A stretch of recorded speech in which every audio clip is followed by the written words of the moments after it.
540장 함께 하시겠습니다. 찬송가 540장입니다.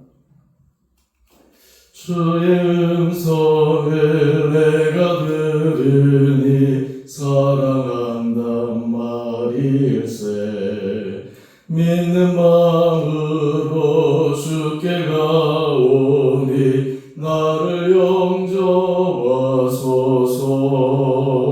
내가 매일 십자가 앞에 더 가까이 가오니 구세주의 흘린 보배 비로소 나를 정케 하소서. 주여 넓으신 은혜 베푸사 나를 받아주시고 나의 부은 뜻 주의 뜻같이 되게 하여 주소서. 내가 매일 십자가 앞에 더 가까이 가오니 구세주의 흘린 보배 비로소 나를 정케 하소서. 주의 보좌로 나갈 때에 어찌하니 기쁠까. 주의 얼굴을 항상 배우니 더욱 친근합니다. 내가 매일 십자가 앞에 더 가까이 가오니 구세주의 흘린 보배 비로소 나를 정케 하소서. 우리 구주의 넓은 사랑을 증량할 자 없으며 주가 주시는 참된 기쁨도 헤아릴 수 없도다. 내가 매일 십자가 앞에 더 가까이 가오니 구세주의 흘린 보배 비로소 나를 정케 하소서. 아멘.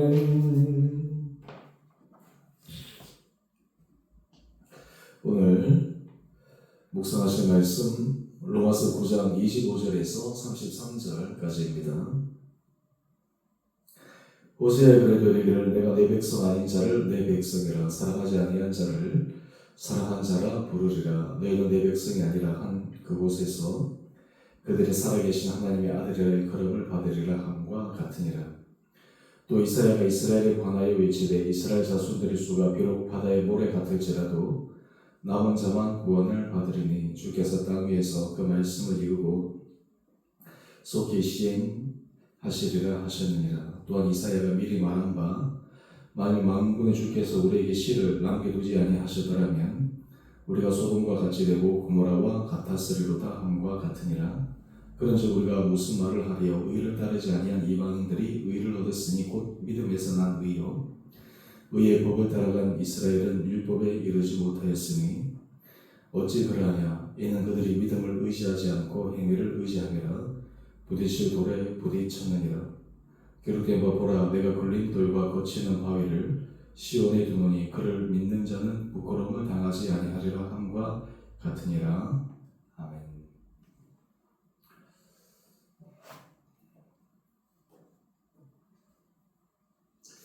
종교개혁의 중요한 모토는 오직 믿음으로 구원을 받는다라고 하는 것입니다.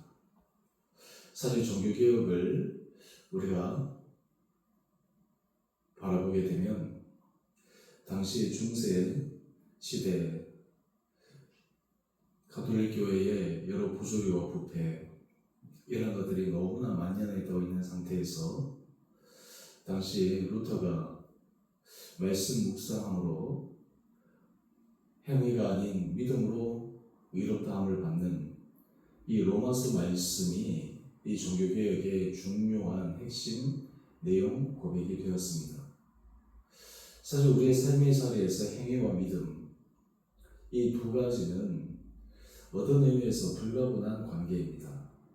그런데 중요한 것은 어느 것이 먼저 우선순위가 되어야 되느냐, 어떤 것이 중요한 동행이고 원동력이 되어야 되는가라고 하는 것입니다. 여기에 있어서 중요한 기준은 바로 다름 아닌 예수 그리스도의 십자가, 다르게 얘기하면 복음의 능력이 어떻게 가장 유효하게 적용되는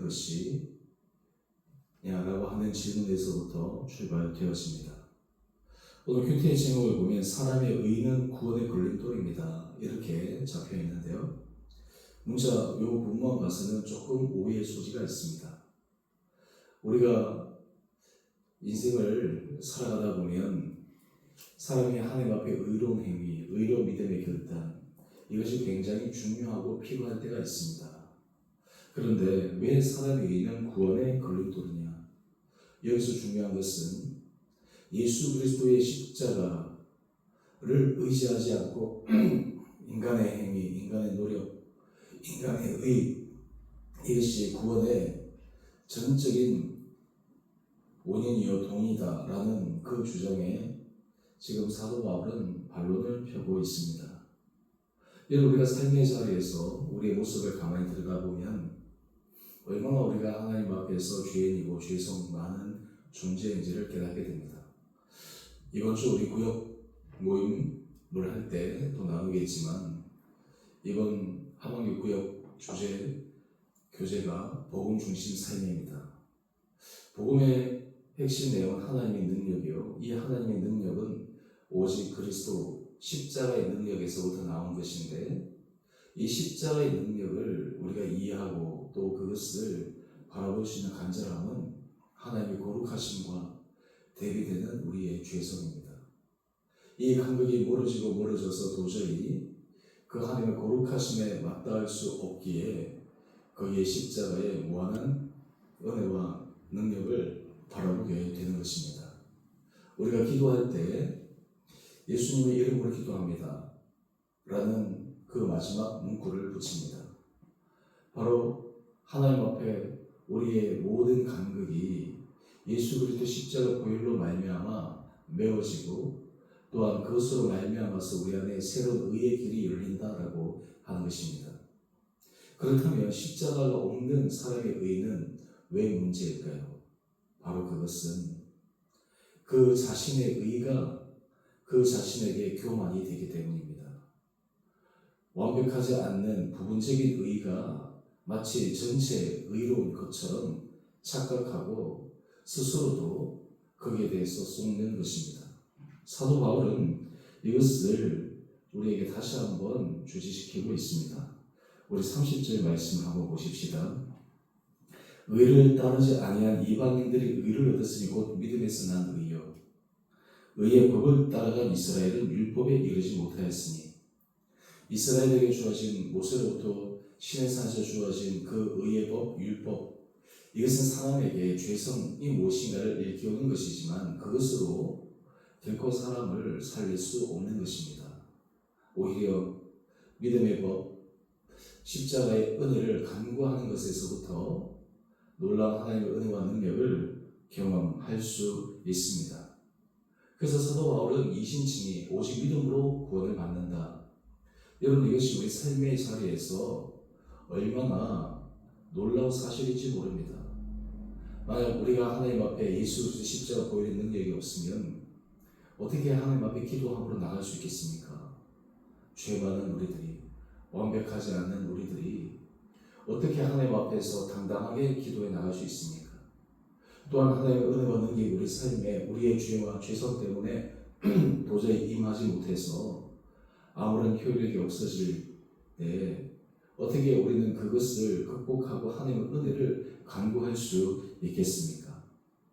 여러분, 이것이 바로 십자가의 능력이요 은혜입니다.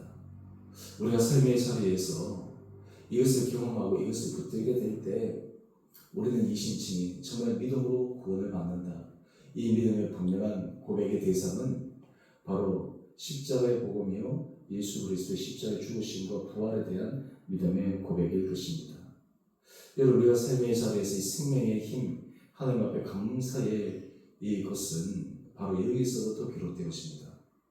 만약 우리의 행위로 구원을 이룰 수 있다는 그 전제에 있게 되면 여러분, 우리 은혜라는 이 말이 우리에게 무슨 의미가 있습니까? 은혜의 사전적 의미는 값없이 주시는 하나님의 선물입니다.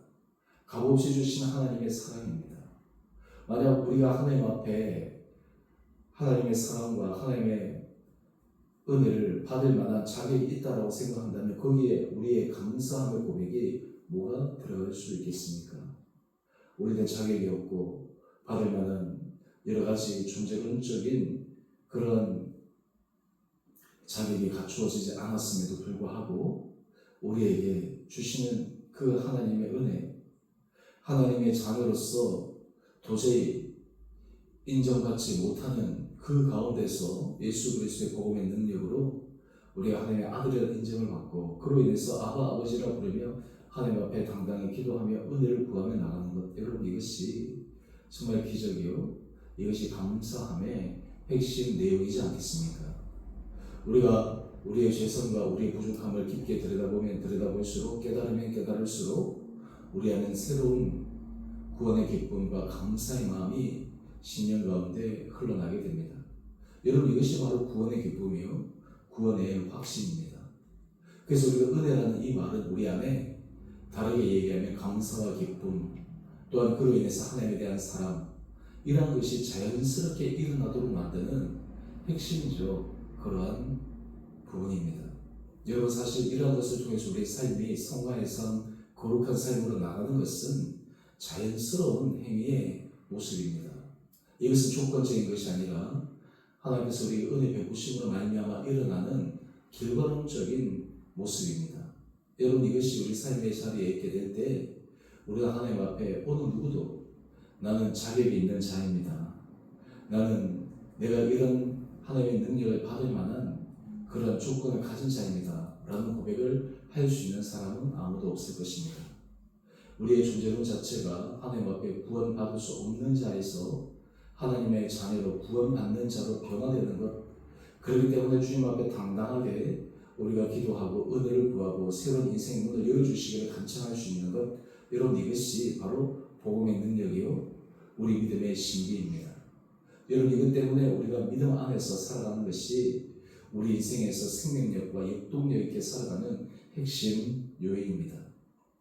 이스라엘 사람들은 율법의 의, 행위의 의, 여기에 너무나 집착하고 매인 나머지 정말 형식에는 그들이 그럴듯하게 보였을지 모르겠지만 진정한 속 내용은 그 생명력을 잃어버리게 되었습니다. 우리 신앙 자체에서도 바로 이 내용이 온전히 채워지지 않으면 형식적인, 종교적인, 그리고 겉피만 남은 그런 껍질 신앙에 머무르게 되고 말 것입니다. 오늘 이 아침 우리의 하나님 앞에 은혜를 구하는 것이 온전히 믿음에 의해서 이루어질 수 있는 고백이 저와 여러분 가운데 있게 되기를 주님 이름으로 축원드립니다. 우리가 그렇게 할 때 우리는 하나님의 사랑받는 자녀요, 하나님께서 우리의 인생을 붙잡아 주시는 그 놀라운 하나님의 섭리를 바라보며 하루하루를 기쁨과 감사 뿐만 아니라 겸손함으로 걸어가 때로 우리가 죄악 가운데 넘어지고 때로는 유혹받아 우리가 시험에 빠진다 할지라도 거기에서 머물러 있는 것이 아니라 또한 합리화 변명화시키는 것이 아니라 새로운 믿음의 결단으로 힘있는 믿음의 전진하는 하루하루가 될 수 있게 되리라 믿습니다. 오늘 저와 여러분 삶의 자리에 우리의 죄성, 우리의 죄악으로 하나님과 우리 사이에 가로막혔던 그 모든 간극과 그리고 담이 메워지고 그리고 그것이 채워지므로 우리 안에 새로운 믿음의 은혜의 역사를 기대하는 주님 앞에 받는 새로운 소망의 마음이 이 하루하루 충만하여 믿음으로 승리하는 복된 하루 될 수 있게 되기를 주님 이름으로 축원드립니다. 함께 기도하겠습니다. 사랑해 주님 참으로 감사합니다. 이 아침 다시 한번 믿음으로 우리 하나님의 자리를 불러주시고 구원에 이르는 그 놀라운 신비를 다시 한번 묵상하며 그 은혜 자리에 우리를 불러주심에 감사합니다. 도저히 하나님의 은혜를 받을 만한 자격과 조건이 되지 않음에도 우리를 하나님의 자녀로 인정하시고 인지어 주신 것은 오직 십자가에 죽으신 예수의 보혈의 능력임을 믿습니다. 아버지, 그를 통해 우리가 하나님을 아버지라 부르며 우리가 하나님 앞에 간구하고 간청하고 하나님 앞에 기도할 때 우리의 작은 신음, 우리의 작은 몸짓에도 반응하시고 응답하시는 주님의 은혜를 기대하고 또한 소망합니다. 오늘도 이러한 믿음 아래 우리가 기쁨과 주님의 주시는 그 소망의 마음으로 겸손함으로 이 하루를 승리하는 복된 날 되게 하여 주시옵소서. 주님, 우리 성도들 가운데 몸이 연약하여 주님 앞에 간절한 은혜를 구하는 성도들이 있습니다. 주님 그 한 분 한 분들을 기억하여 주시고 주님의 거룩한 손으로 안수하여 주시고 놀라운 지혜와 효고의 역사가 일어나게 하여 주시옵소서. 말씀의 능력이 심령 가운데 믿음으로 고백되게 하여 주시옵시고 그것을 믿음으로 믿고 선포하게 될 때 또한 그것이 실제 삶에 이루어지는 기적을 경험케 하여 주시옵소서. 우리 다음 세대 자녀들을 기억하시고 축복하여 주시고 그들의 앞길을 주님 가장 최선의 길로 아름다운 길로 인도하여 주시옵소서. 특별히 입시생, 수험생을 주님 기억하여 주셔서 그들의 영육을 강하게 하여 주시며 얼마 남지 않은 수능 최선을 다해서 집중하여 자신의 실력을 요함없이 발휘하며 또한 인생의 중요한 선택의 순간에 하나님의 선하심을 맛보는 우리 자녀들 되게 하여 주시옵소서. 우리 주의 교회를 기억하여 주시고 축복하여 주시고 이 교회가 날마다 믿음의 은혜 가운데 주님이 주시는 이끄심으로 날마다 믿음 안에 든든히 또 풍성함을 맛보는 거룩한 교회 공동체 되게 하여 주시기를 우리 사랑하신 예수님 이름으로 감사기도 드리옵나이다. 아멘. 하늘에 계신 우리 아버지, 아버지 이름을 거룩하게 하시며 아버지 나라가 오게 하시며 아버지의 뜻이 하늘에서와 같이 땅에서도 이루어지게 하소서. 오늘 우리에게 일용할 양식을 주시고 우리가 우리에게 잘못한 사람을 용서해 준 것 같이 우리 죄를 용서해 주시고 우리의 시험에 빠지지 않게 하시고 악에서 구하소서. 나라와 권능과 영광이 영원히 아버지의 것입니다. 아멘. 오늘도 믿음으로 승리하시는 복된 하루 되시기를 바랍니다.